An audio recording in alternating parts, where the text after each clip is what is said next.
Assalamualaikum warahmatullahi wabarakatuh.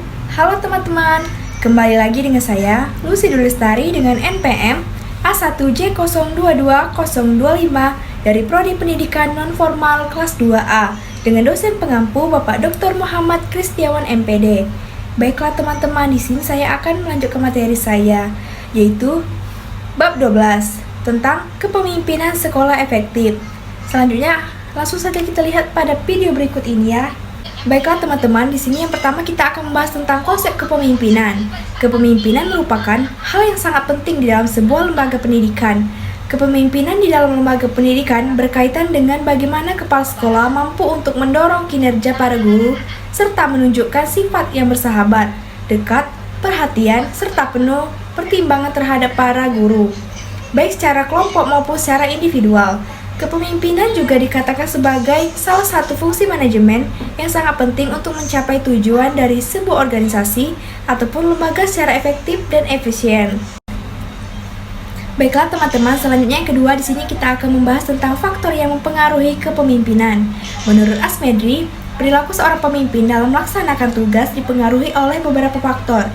Nah, salah satunya yang merupakan faktor internal, merupakan faktor yang berasal dari dalam diri pemimpin itu sendiri, misalnya pengertiannya tentang kepemimpinannya.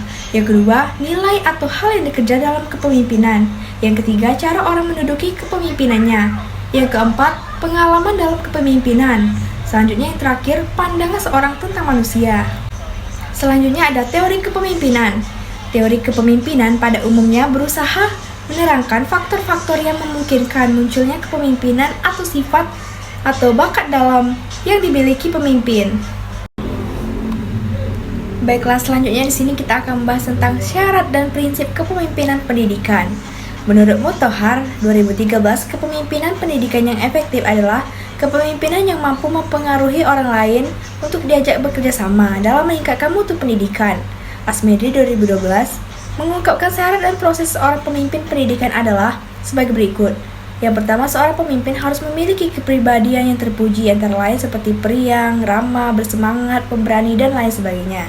Yang kedua, paham dan menguasai tujuan yang hendak dicapai dan mampu mengomunikasikan kepada orang lain, kepada bawahan, dan stakeholder. Yang ketiga, memiliki wawasan yang luas di bidang tugasnya dan bidang-bidang lainnya relevan. Yang keempat, berpegang pada prinsip-prinsip umum kependidikan yang meliputi konstruksi, kooperatif, kreatif, partisipatif, dan lain. Selanjutnya yang E, fungsi kepemimpinan. Secara operasional, fungsi kepemimpinan dapat dibedakan dalam 5 fungsi pokok, yaitu 1. Fungsi instruksi, yang kedua, fungsi konsultasi, yang ketiga, fungsi partisipasi, yang keempat adalah fungsi delegasi, yang terakhir, fungsi pengendalian. Selanjutnya yang F, kepemimpinan kepala sekolah yang efektif. Nah, kepala sekolah merupakan motor penggerak, penentu arah kebijakan sekolah yang akan menentukan bagaimana tujuan-tujuan sekolah dan pendidikan pada umumnya direalisasikan. Menurut Black dan Moore, dalam pemimpin sebuah organisasi diperlukan beberapa elemen yang dapat mengantarkan sebuah kepemimpinan yang efektif, yaitu initiatif, yang kedua inquiry, yang ketiga advocacy, yang keempat conflict solving, yang kelima decision making, yang terakhir critique. Selanjutnya yang G ada kunci sukses kepemimpinan. Menurut Mulyasa 2013 ada 10 kunci sukses kepemimpinan. Kepala sekolah yang mencakup yang pertama visi dan misi yang utuh, yang kedua tanggung jawab, yang ketiga keteladanan, yang keempat memberdayakan staf, yang kelima mendengarkan orang lain, yang keenam memberikan layanan prima, yang ketujuh mengembangkan orang, yang kedelapan memberdayakan sekolah, yang kesembilan fokus pada peserta didik, dan yang terakhir manajemen yang mengutamakan praktik. Selanjutnya pembahasan yang terakhir ada gaya kepemimpinan. Menurut Asmedri ada 4 gaya kepemimpinan, yaitu sebagai berikut. Yang pertama ada tipe otoriter, merupakan pemimpin yang membuat keputusan sendiri karena kekuasaan terpusatkan dalam diri satu orang. Ia memikul tanggung jawab dan wewenang penuh. Yang kedua, demokratis, merupakan pemimpin yang berkonsultasi dengan kelompok mengenai masalah yang menarik perhatian mereka serta mereka dapat mengembangkan sesuatu. Yang ketiga, kendali bebas, merupakan pemimpin memberi kekuasaan pada bawahan. Kelompok dapat mengembangkan sasarannya sendiri dan memecahkan masalah sendiri. Pengarahan tidak ada atau hanya sedikit. Yang keempat, tipe pseudo-demokratis.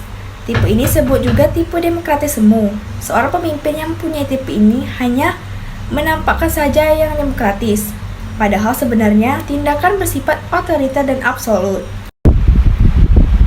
Baiklah teman-teman, mungkin cukup itu yang bisa saya sampaikan pada video saya kali ini. Saya ucapkan terima kasih. Wassalamualaikum warahmatullahi wabarakatuh. Sampai jumpa.